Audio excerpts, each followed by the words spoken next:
makes your heart smile? The mountains.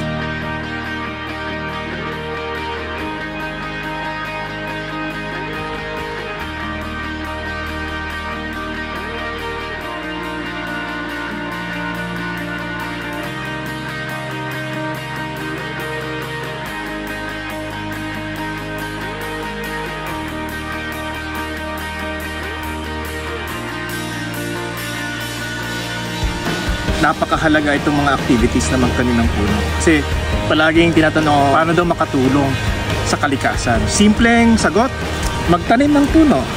Puno, napakahalaga yan sa paglaban sa climate change.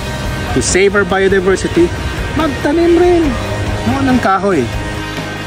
Forests provide us with a lot of things, water, clean air, ganyan. And of course, gusto natin lilim from the sun, nandiyan rin ang puno. So napakahalaga ng puno. Sana sa buong buhay ninyo, marami kayong matanim na mga puno.